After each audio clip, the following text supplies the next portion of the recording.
Hey everyone, stick around. We got a great video. We're going to talk about reselling. We're going to talk about some Nike news, and we're going to talk about an amazing woman who I'm going to tie into reselling and this whole story we're about to talk about. So stay tuned.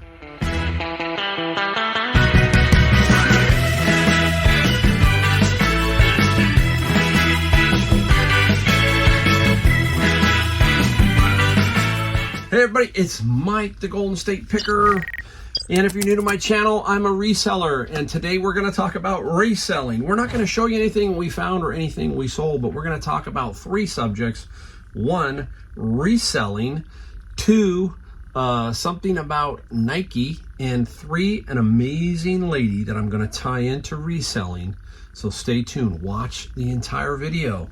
I think you'll like this lady. She's pretty cool. I think she's pretty cool. So anyhow, wow, let's get talking to what's firing me up. Every single time I come out and do videos, I wonder, what's bugging people, right? And I get a lot of emails. I get a lot of stuff where people kind of, the negativity sometimes gets going. And a lot of times it's a lot about the word reseller, okay? And they just can't get past the block. It's like a weird mental block sometimes that they talk about of the connotation of a reseller.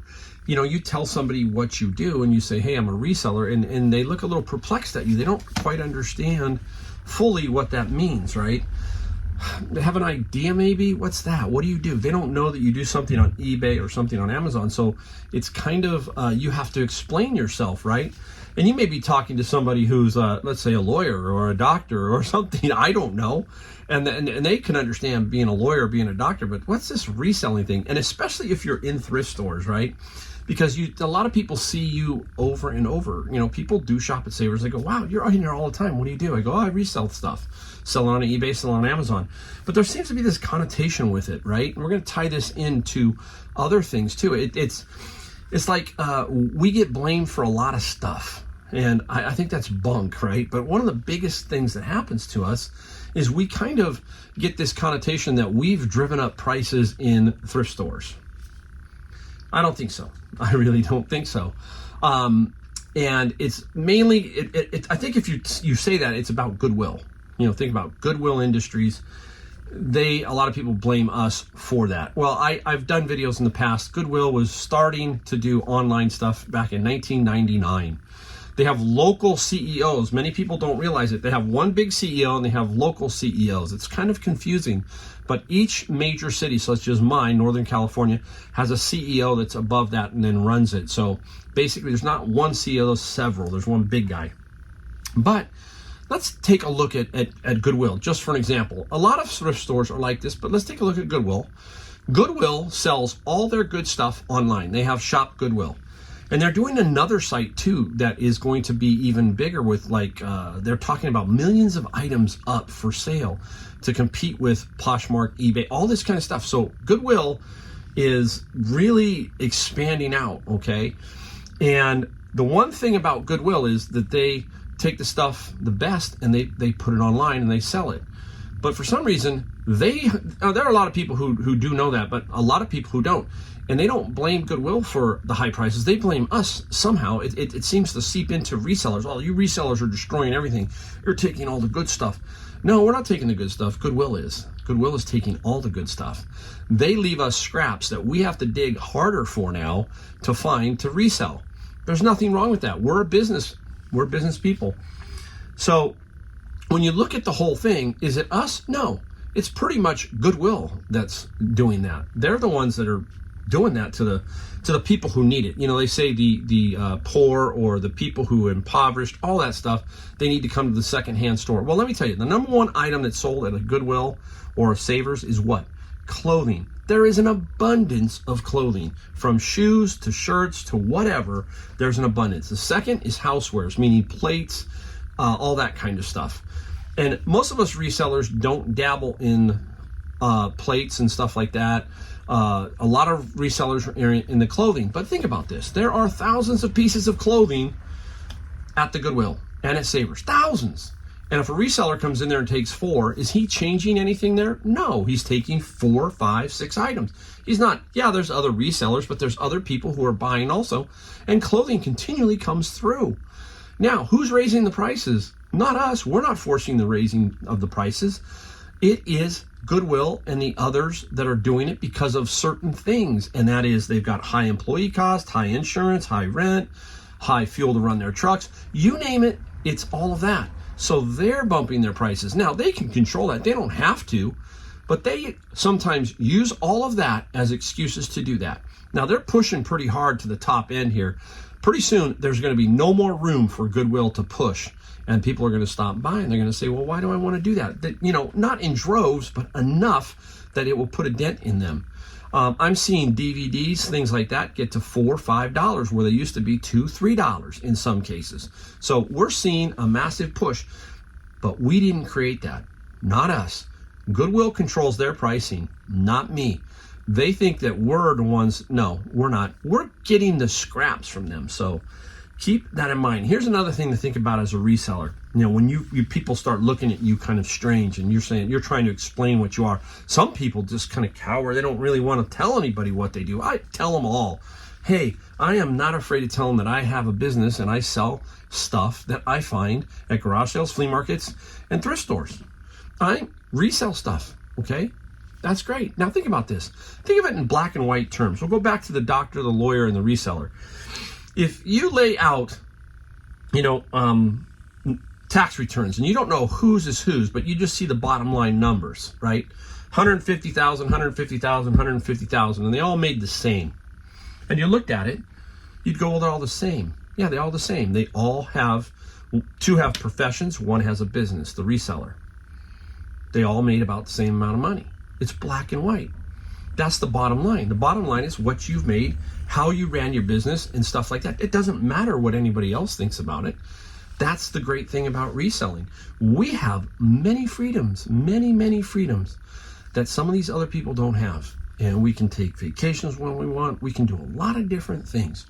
So don't be afraid of that term reseller. Proudly wear it. Proudly say, hey, this is what I do. And explain to them. You know what the best thing to explain to them? Because they'll probably say, hey, what was something cool that you found?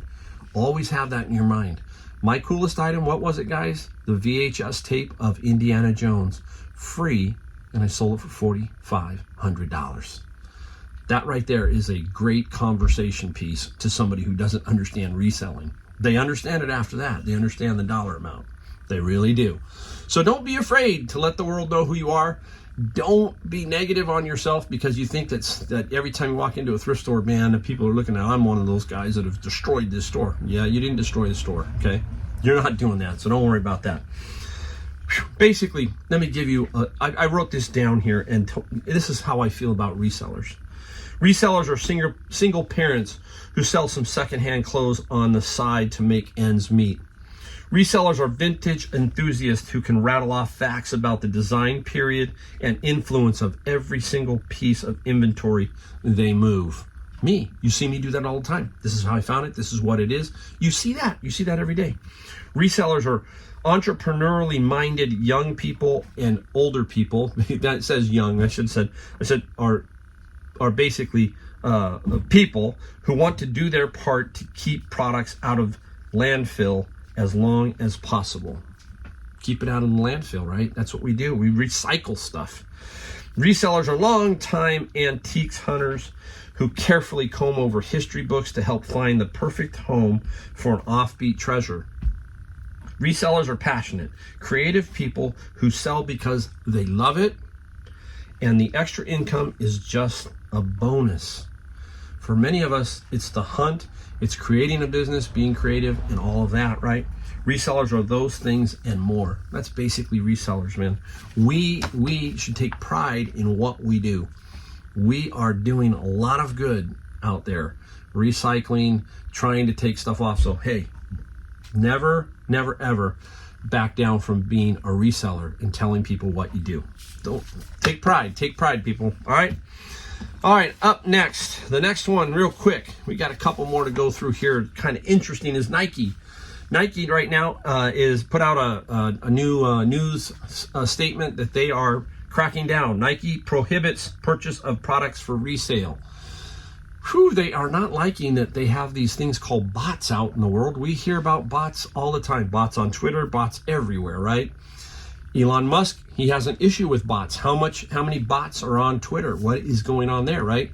Well, Nike's taken exception now too. They do not like the bots that are basically some people are using to buy their shoes, their products in bulk, 5, 6, 7, whatever it is. They're not liking that. So they've got some new algorithms and stuff that they're looking at, and they're banning certain IPs, banning certain buyers. They're on the warpath, so to speak. So Nike is setting a tone here that you gotta watch, because if Nike continues to win this little battle that they're trying to wage, there might be other name brands that start to do similar to what Nike's doing, right? And it seems to be all of this retail arbitrage stuff, and I agree with all the retail arbitrage guys. If you can get it and you can sell it, fine. And this is why. This is my biggest beef with a lot of these big name brand guys. I have a hard time paying $400, $500, $600 for a pair of shoes at Shoe Palace or Foot Locker. I refuse to go into places like Louis Vuitton and their $1,500, $2,000 purses. I'm sure there's more. You get what I'm talking about. These manufacturers of these products are basically, you tell me that a shoe, a tennis shoe, is worth $500, $600. Well, that's what they're saying it is worth. And the market also, if the market doesn't buy it, it's not worth it. But there are some people that do buy it. And I don't have a problem if somebody can get up on Nike or any of these other people, because they're really sticking it to people. You're going to tell me that shoe costs $200 to make? That shoe probably costs just the same amount as a shoe from Payless shoe stores or somewhere else, at least cost-wise. There's better product, better materials maybe in it, and so forth and so on. There is, but it's not that big of a drastic of a change. We're paying for who is sponsoring the shoe, Michael Jordan, LeBron James, all of that, plus the marketing, plus all that. We are paying for that. But $400, $500, $600 for a pair of shoes, to me, that's nuts. That's crazy. Now, if somebody wants to pay that on the open market on eBay, and you've got a shoe that can do that, fine. Hey, if Nike's seeing their shoe sell for $1,200 on eBay and that's retailing at $600 in the store, you've underpriced your shoe. I don't know. I'm just saying. Maybe you've underpriced your shoe. It's nuts. It's like, this is the control that these big corporations are starting to exhort on people. They're starting to put control, and they're using Vero, and they're using other things on eBay, Poshmark, Depop, all of these other sites. They are putting pressure, and Amazon, all of those sites. And those sites just don't want to deal with it. They don't want to deal with a potential lawsuit because they've got millions and millions of sellers, and they can't control that. So the easiest thing to do is just say, no, we're done. You can't sell it. Basically, that's what it's coming down to. A lot of lawsuits out there, and pretty much sometimes you're doing something, and all of a sudden in the mail comes a lawsuit. They don't even tell you. They just sue you. They just sue you. And that has happened to somebody recently who was selling Gillette razors that they got from CVS Pharmacy as a clearance. And the company put a lawsuit on them. And now you've got to fight that. Once that happens, that's trouble. So it's very troubling to watch what maybe Nike and some others are going to start to do. That is a major reason why I talk about how I'm eclectic, but I don't focus on shoes and retail arbitrage as far as that goes. I don't know it well enough, and I'm very nervous of stuff like that happening to me. So that's my decision. I turn away from that. That's why I don't do a lot of clothing, because I can't tell if something is fake. There's so much fakes out there. It's crazy, right? So we got to keep an eye on that. We got to keep an eye on that down the road to see what happens. There's always one person that starts it, and then it starts to go. The dominoes start to fall, and other brands follow suit. So keep an eye on the Nike situation. All right, last thing. Here it comes. Amazing lady. Yep, she's no longer with us, but she's an amazing lady. And I'm going to tie this into reselling in a second. Her name is Vivian Meyer. That's her name. She is a street photographer, okay? Found this in a bin of books a while back, and I said, you know what? I know her story, and it's an interesting story, and I'm going to tell you about it and how it ties back into us being resellers and us saving something from potentially ending up in the landfill. All right, who is Vivian Maier? Very mysterious woman. Nobody knew who she was until a certain event happened. I'll tell you that in a second. But Vivian Maier was born in New York City. And from there, she moved all the way to Chicago, the north side of Chicago. All along, she was learning how to do street photography. Now, street photography is very, very difficult to do because you have to be inconspicuous. You have to blend in with the crowd. And I'm going to show you some various pictures from Vivian, that stuff that she did. So while I'm talking, they'll probably roll across the screen so you can see some of her work. She was the queen of street photography selfies too. She took hundreds of selfies of herself. I'll pop up a few of those too. You'll see that. It's just a very interesting lady. But it was interesting how she went about doing this. First off, nobody knew what she did. Nobody. She didn't have any relatives, all that kind of stuff. She was incognito, basically. And what her profession was a nanny. For 40 years, she was a nanny, professional nanny. And she had several families. I don't know exactly how many, but she had several.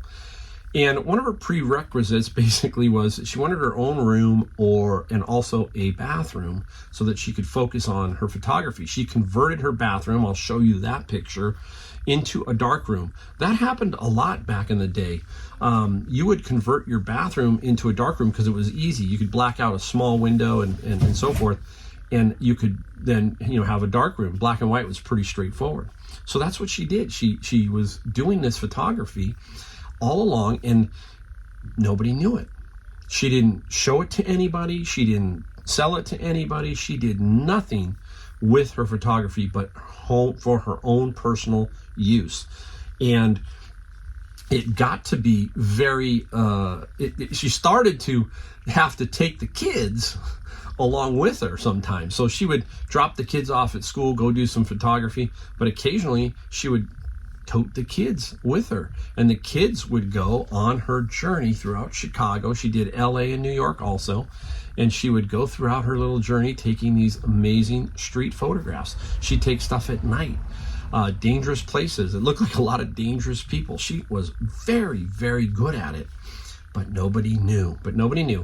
And how did it come about that finally somebody figured out who Vivian Maier was? Well, Vivian kept doing it, and she eventually started to could no longer develop the film. There was just no way she could do it. Her monies were tight, everything else. And she just then started shooting the photography part of it and keeping the rolls of film. You'll see a picture of just boxes of this rolls of film that she had. And this film just sat. She got a storage locker. You can kind of see where I'm going now. She got a storage locker, and all this stuff was in storage. Her photographs, her negatives, just everything was in storage. And I think in 2007, she got in arrears on the storage locker, and it went up for auction. And a gentleman by the name of John Maloof and another company basically got this storage locker. They didn't know what they had. They spent $300 on the storage locker, $300. And John he thought, I can maybe use this for a book I'm doing, but he still didn't know. He didn't know what he had because nobody knew who was Vivian Maier. This is crazy because somebody else, if it wasn't him, maybe they said, oh, this stuff is junk. I'm just going to throw it away because I don't know. It's not Ansel Adams. It's not Joel Mankiewicz. It's not anybody famous. It's, certainly not Henry Carter Bresson. None of those guys, right? So he didn't know. But he did one thing. He was curious. That's something I always talk about. So he was curious. What he did was he put a post up on Flickr. And Flickr at the time was mostly for photographs. And he put it up and said, hey, I don't know what to do with this stuff. And it blew up. The thread blew up. Everybody said, hey, you got to do something with that. You want to talk to photographers? Photographers will tell you if it's good. And that stuff, her stuff is extremely, extremely good. So he started digging. And then he said, I got an idea. So basically what he did was he tried to find relatives. He tried to find anybody. He found some of the people, the kids who grew up. He found everything. And he learned everything about Vivian Maier and her fantastic journey through life. And he saved all of her stuff, all of it. He created a documentary. I think it's called Seeing Vivian Maier, or Being Vivian Maier. I've watched it. I can't remember the name of it.